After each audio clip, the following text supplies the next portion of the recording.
Um, Make sure your voice and your camera are off and voice muted so that we don't get feedback from the background.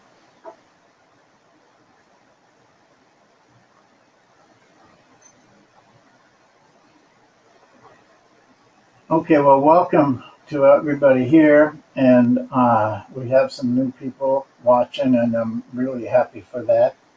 Hopefully, they will join us for the rest of the course. I think you'll get an idea, at least today, what are some of the things that we do. We only do 9 of these, but it's still an important part of the training. I'd like to just hit on a couple of things first. At the Atlanta Cleveland series, of which I think we had 8 or 9 people that submitted their emails, and everybody picked Atlanta, and they're now down 3-0, and they're playing again tonight. I just want to point something out. When you study statistics, uh, you aren't studying them to predict. Maybe I shouldn't ask that question, but I was trying to create some interest for you in making a study of those stats. Predicting is done by gamblers, and I don't want you guys to grow up to be gamblers. So when we study statistics for a game, we study for preparation or evaluation of our own team. And that was my purpose in doing it. That I thought it was a good opportunity to take a look at a whole NBA series. And we still have 1 game left for sure, and hopefully it'll go a little bit longer. And so, it'll be interesting to look at the final stats compared to what they were at after the regular season, and what we made a lot of our decisions on. By the way, I would have picked Atlanta too from the stats, but what we can't uh, consider is the fact that Atlanta is young and really did not play well in game 2. It looked to me like they were scared, and they could have won last night's game, or the last game, 3. I thought it was just a crazy play at the end. It was tied with 17 seconds, and they were going to give the ball to that one quick guard, and LeBron had not been able to handle him. Uh, so, but then they did what so many teams do, and I never understand it in that situation. They brought a guy up and set a screen. Well, now you got 2 defenders up there. So what happened is, they just floated him out, and the clock was going down. They probably should have started a little bit earlier, and he had to shoot a 3. In those situations, uh, you just have to get your players to take it at the basket. And I would recommend don't screen for them. Let them just do 1-on-1. That's hard to defend, and you can't foul them. That would, to me, just took away a chance for them to win the game. And then it would have been 2-1. It would have been an interesting series from then on. And there's one other thing I want to mention to you. Phil Jackson likes to tweet. I don't know if you guys are on Twitter or not, but if you are, you should follow him because I don't know whether it's his child play or what it is, and he's been tweeting about the 3-point shot, and he is challenging the modern day trend, I guess, and saying that it isn't the 3 you're going to win with. You're going to win with 2s. And of course, we see eye to eye on that. And he's getting a lot of heat. In New York, he's getting a lot of heat from the media because Twitter is covered by the media very heavily. So I emailed him yesterday and said, I'll help you because, I got some numbers on it and I'm going to do more. That's why I wanted to mention it to you. If anybody would like to join me in helping Phil come up with some numbers, because what he has done is challenge the statisticians to show him statistically why it's better to shoot a lot of threes. And so I'm taking the other role. I'm going to show why you win games with twos and not threes. And so if anybody is interested in helping me, I would like that. We really won't do it off the film. We're going to do it off the box scores or the regular season statistics.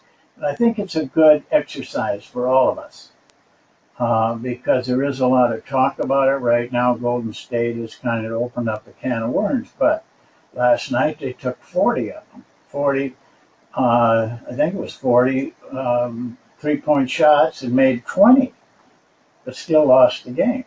So it kind of shows, what our thinking has to be. And that's part of coaching, is to figure it out for yourself and not go with the trends just because a couple of teams have success with it. So if you want to email me, I'll give you forms. And it isn't a real difficult task. It just takes a lot of time if you're only doing one guy doing it. So I'm hopeful to get some help. Well, tonight we're talking about an area that probably no other coach in the country talks about, because it is a kind of a concept of my own. And I don't know any other coaches who think about this aspect of the game. So I'm hopeful that it's going to be enlightening to you. It was for me. I'd have to say that it transformed me as a coach. And it just made the game different for me. And I have to say I've had a lot of success since that transformation took place. But I'm going to start right here with this. And I want you to write these numbers down, put them in your brain, because through the rest of the talk, everything was built on these two numbers.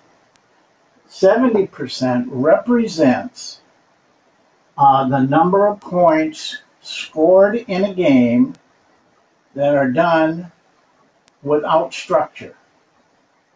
They're not a play. They're not anything structured.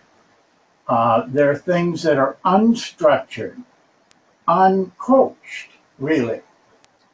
30% represents the points that teams get off of structured, the plays. Basically, out of bounds plays, need plays, go-to plays, regular plays, plays against the zone. 30% of the total scoring they get in that area. And if you do the work, it's amazing to me how consistent that number is. It might be down to 67, or it can be up to 73. Very seldom it goes much higher than 73. But in hundreds of games, I mean literally hundreds, I've only seen one game that the plays scored more points than the unstructured part. Time after time, it comes within that range, very, very close. That's what brought me to my thinking. Is that number? And here's how it all happened. In 2009, I was watching the NBA games, playoff games. It was the first run, where you had 4 on Saturday and 4 on Sunday. So it's a long day of watching basketball. And I couldn't help but ask myself why I saw all the same plays by the same teams. Middle pick and roll, floppy, cut. Yeah, and I thought, why is this? How come everybody runs those things? Are they that effective?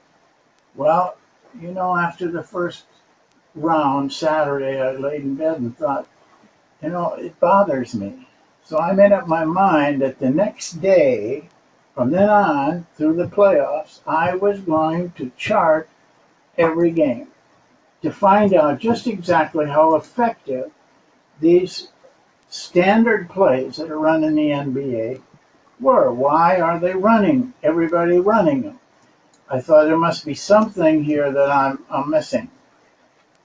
So I started, and what caught my eye after a while was, a lot of these scores are not done with the plays or on the fast breaks.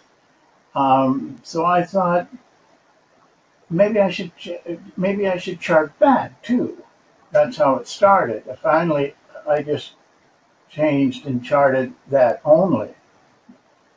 And what I found in the first game, I was shocked to find out that 67% of the points on one team and 69% of the points on the other team were scored in unstructured play. So I thought, well, this must be an anomaly, and so I did it again, and it came on. It kept going. It was right around 70%. I'm going to show you the numbers in a little bit, so that's what got me thinking. Why? I had been a freelance coach, so that gave me some idea. I knew that freelance basketball was very, very effective. But what I didn't know or didn't think about was the effect it has on the total game. So what I did was I named that the third element, because basketball is kind of unique. It really has 2 elements. One is half court, one is full court. We all know that. But baseball, they don't have a half court. Football doesn't have a half court.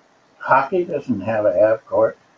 We're the one sport that has those 2 elements. What this represents is the third element. And the third element permeates both the half court and the full court.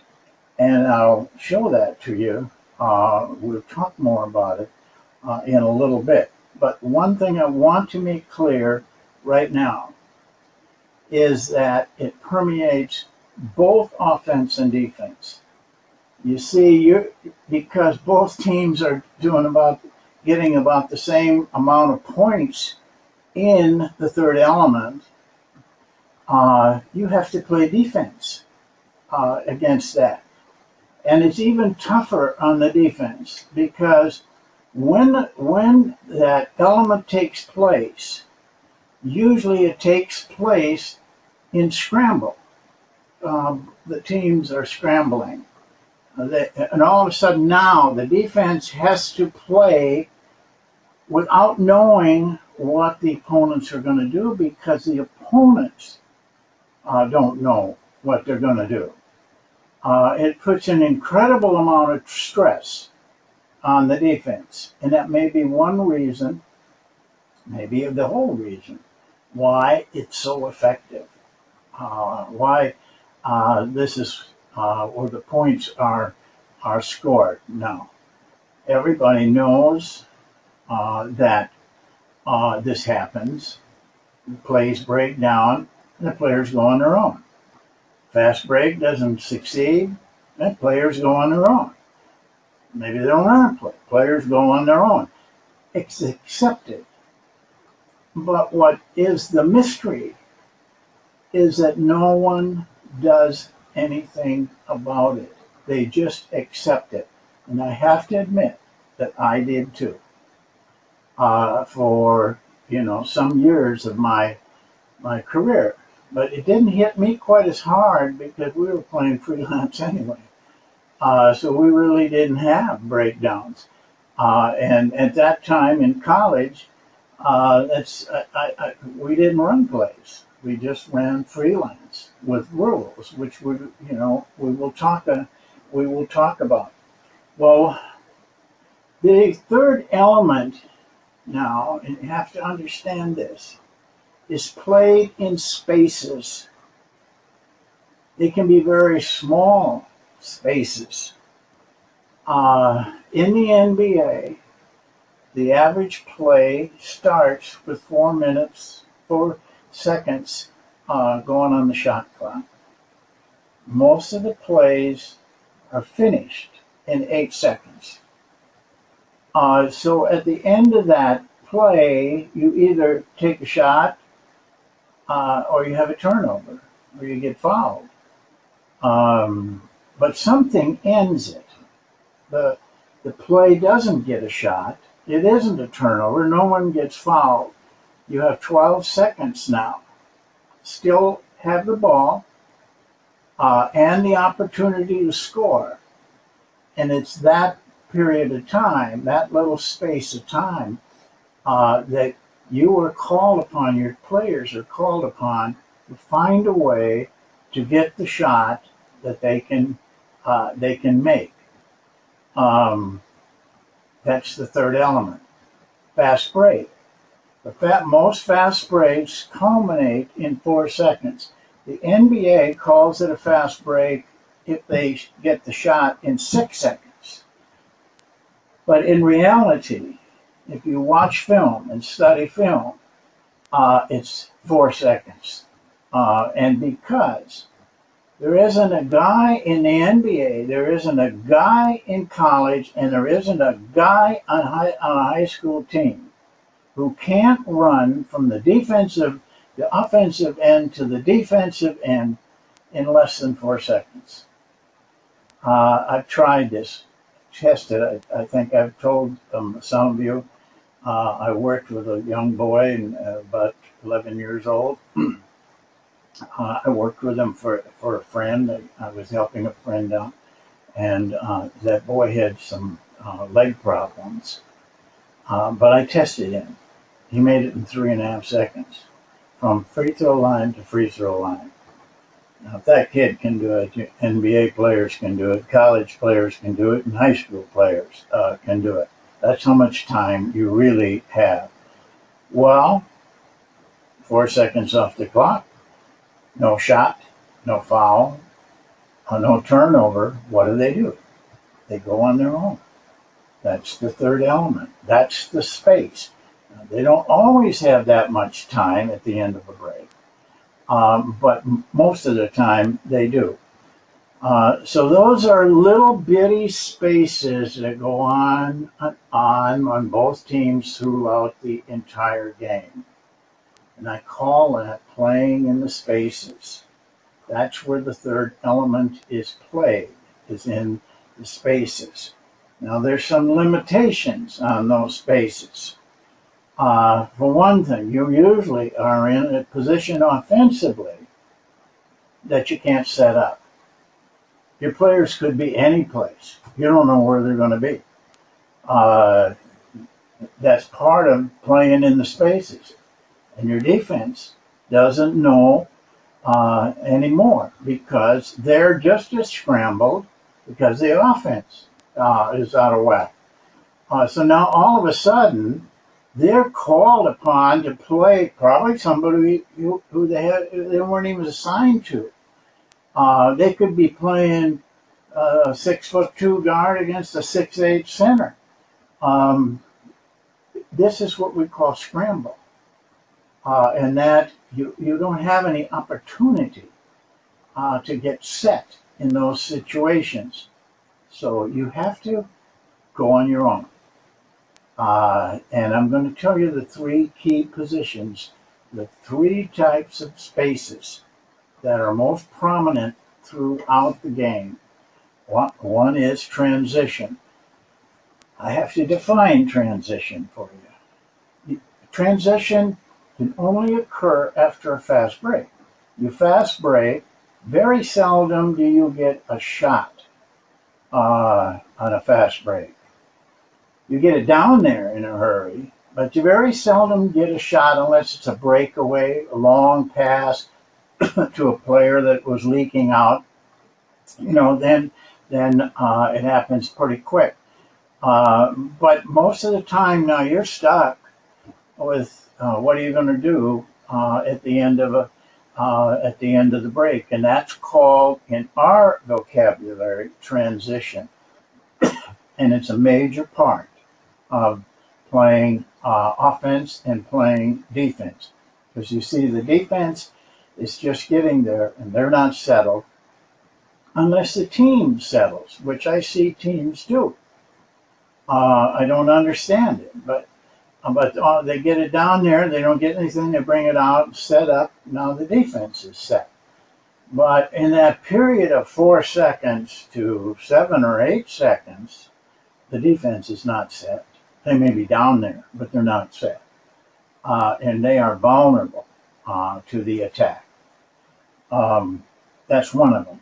The second one is a breakdown of a play that we talked about before. Plays break down. Incredibly, they break down. And so now the players are left in the third element, in that small space, to create on their own a good shot or a failed shot. This is an area that really puts the players in command completely. The third one is no play. It can happen in the middle of a play. It can happen, but that would be a breakdown. But where it happens a lot is a team comes down, they're going to run a play, and then they see that one of their big guys got a little guy on him in the post. So they just go ahead and try to get it into that player. They may fail. Then they don't have a play now. So they go into playing on their own, or the third element. And another place that it happens, you get down, you run a play, get a shot, you miss the shot, but a player on your team gets the offensive rebound and throws it out rather than going to score. 9 out of 10 times when they do that, even though they have a new clock, they go on their own to make something up. That's the third key in the third element. Those three areas are where that 70% is mostly scored. There is one other area, but that's the fast break, which is part of the full court, which is not part of the third element.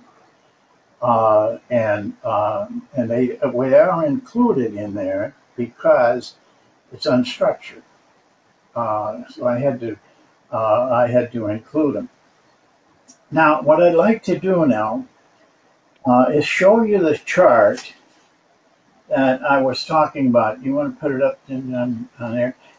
Some of you have it already, but I want to talk about it because you tell me when it's up. It's up. Can they see the whole thing? Did you do the full screen? Yeah, yes. Okay. You can see that this, if you look on the top one, it says Scramble. Well, Scramble was the term I was using at the time to what I now call the third element. That's the areas of those three areas. But Scramble on this chart also includes fast break. We just had to do it because we had to have a place to get transition.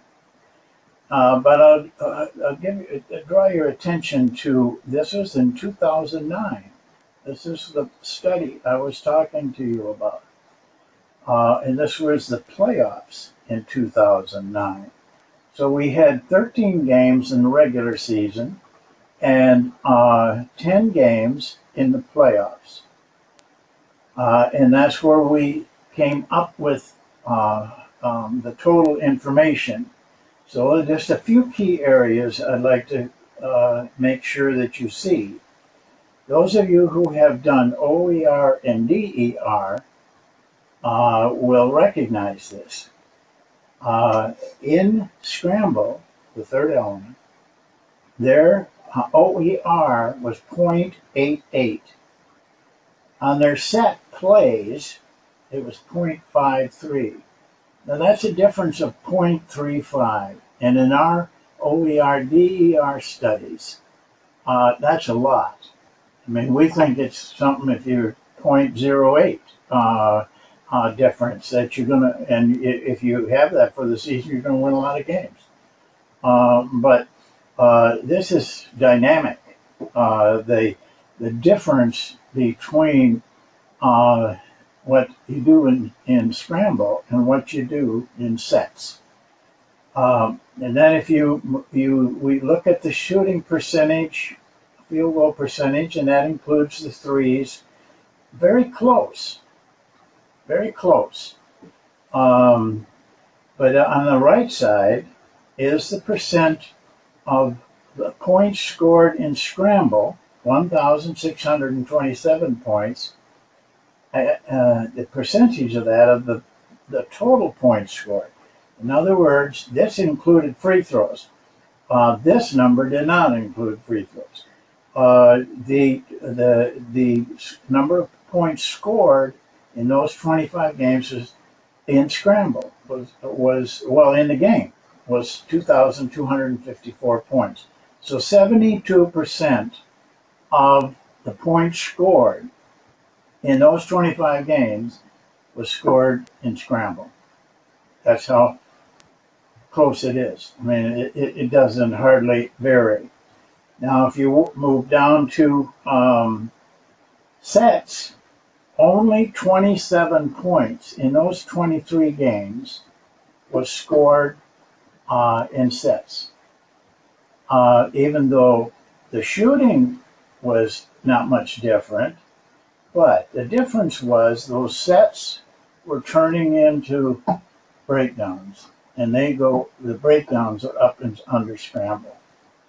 And so you can see the tremendous power of this area in a game, in any game. Very seldom does it deviate much from 70%. In this particular time, if you notice, though, if you go up to the playoffs, which I think is interesting, 78% they scored 78% of the total points scored at 78% rather than down here 72 the total for all games. Now I'm going to give you a number that isn't on the chart. I want you to write it on. Go to field goal totals.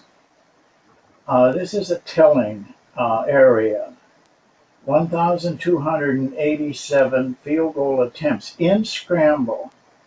That represents 69.7% of all the shots taken were taken in Scramble. They made that average, I'm not sorry, not the made, but they averaged 55.9 uh, points per game were scored in Scramble, or field goal attempts were taken. I'm sorry. It should be field goal attempts, not points scored. Now I'll move down to the sets. Only 44.8% of the shots in that game were taken in the sets. And here's a number that mystifies most people. Their sets averaged 22.6 shots per game. This is convincing information. And I did these games. I know they're accurate. And from that, those 23 games, I began to do more and more, and it's never changed. Okay, James, you can take that off. Now, the thing that is mysterious about all this, everybody knows about it, but name me one coach that you know of that works on it.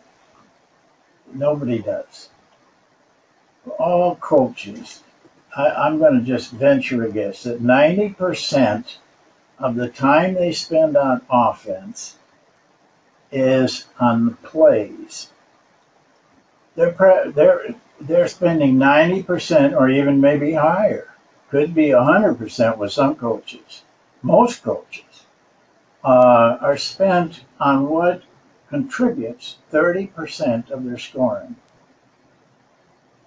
Nothing is spent on the 70%. Amazing.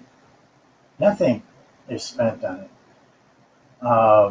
Now, why not? Because it's the accumulation of all those spaces. That's what threw me off. I think it throws most coaches off. But I've told a lot of coaches about these numbers.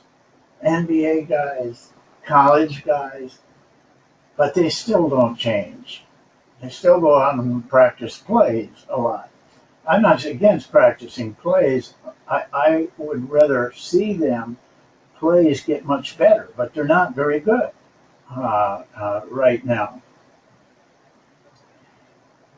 It's the story that I tell to demonstrate this is it's considered the greatest embezzlement in history.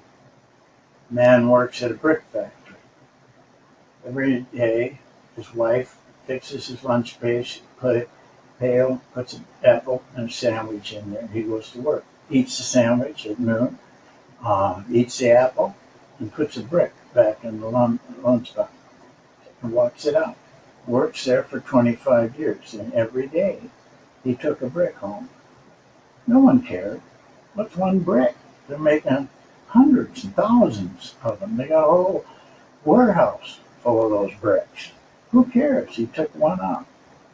At the end of 25 years, though, he had accumulated a small fortune in bricks. Just one day at a time.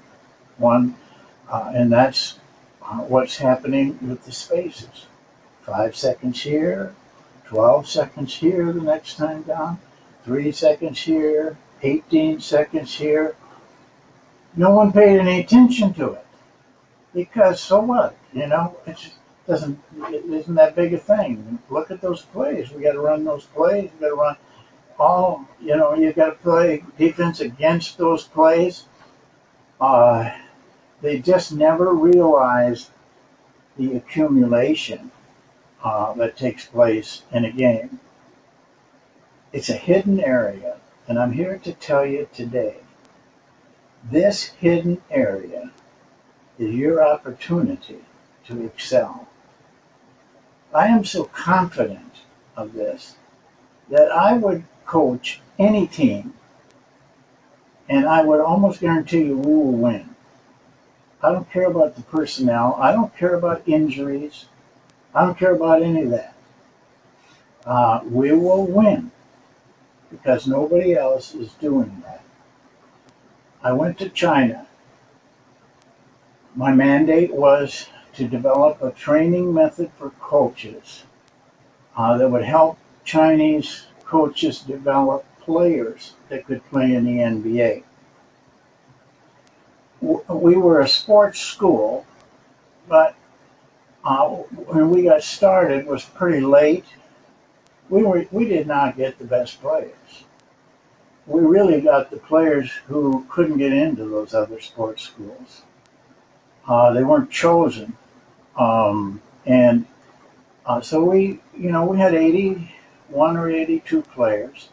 A lot of them were very young, but the only thing they would let us compete in, because the government controls everything there, they would only let us compete in the 15 and under. We looked like a middle school team playing a college team as far as physical status was concerned. I had lunch one day with a legendary high school coach in China. We got to be very good friends. And he told me, you will not win one game when you get to the south. They divided the big tournament up to south and north. It's a big country. Well, we came in second in that south. Won everything but one game. Then we got to play the north. Same thing. No one expected this team to go up there and play the 16 top teams in China in the 15 and under. We came in second. Our players were diminutive compared to some of those guys that were playing. Age is a questionable factor in China. Some of those guys could have been 20. It was amazing, but still we came in second. We lost one game in the north. Running the third element. They could get our plays, but they couldn't compete with us in the third element. It convinced me we can win. We can compete with this. Well, I'm going to end it by saying this. Do what nobody else is doing. Have a method of playing in the spaces. Have a plan. We have one. We run the monk offense. We also play defense with ball line defense in spaces.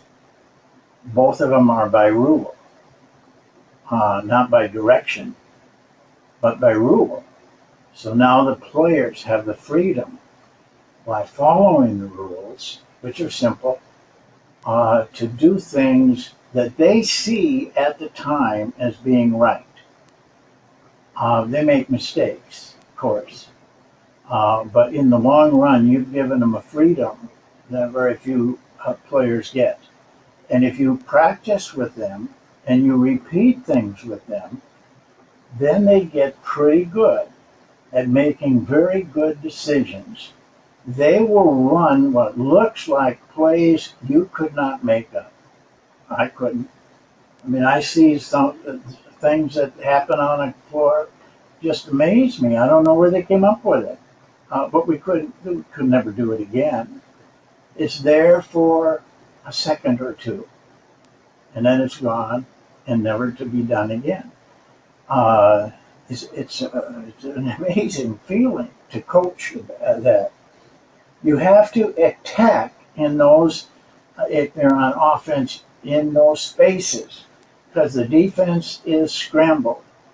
And you have a great opportunity there. But if you aren't prepared to attack, then the defense gets set and you get nothing. Learn how to defend in those spaces. I will tell you this, if you run a freelance offense and you practice what I'm talking about here, you won't have to hardly do anything else in defense. You guys can role play defense because They have to do it instinctively, and they don't have help. They can't say, give me some help. If they're guarding LeBron, they got to guard LeBron in those situations because it happens too fast to get help. You will be a better defensive team for the fact that you run that type of an offense. But you have to practice it, and you have to practice it with repetition. Now, in our system, we have certain drills that we run. We don't run anything but our drills. I would recommend those drills, but I also would recommend that you run 4-on-4 and 5-on-5 a lot. That's where they need to get their experience. We have a drill called 4-on-4 half court, full court. It's made for this kind of teaching and training and coaching. And if I do it every day. We just, that's what we do. And so that the players get comfortable making those decisions in an unknown capacity. It's a capacity that they've never seen before. And they have to make decisions. Study it, learn it, you'll win. Any questions?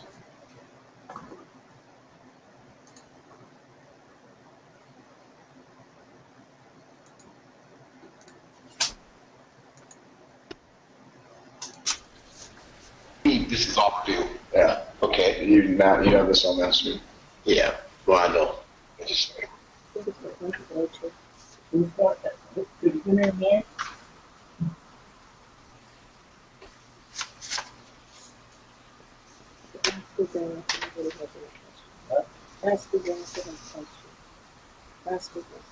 I didn't get that question, so could you state it again and give your name so I know who I'm talking to?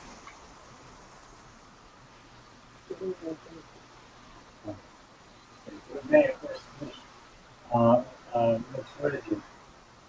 There are a couple guys, by the way, who are in the audience who have run the system. And both of them have had tremendous success. I don't think they would change what they're doing. But they did was followed things the best that they could, and they had tremendous seasons. And I think in both cases, this time they were doing things that should do.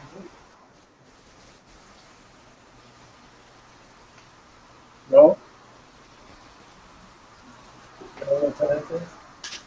No, we had to move it. And Steve. Steve, are you there? You should be there. You didn't hear me. Those two had a lot of success playing this way. Anybody else?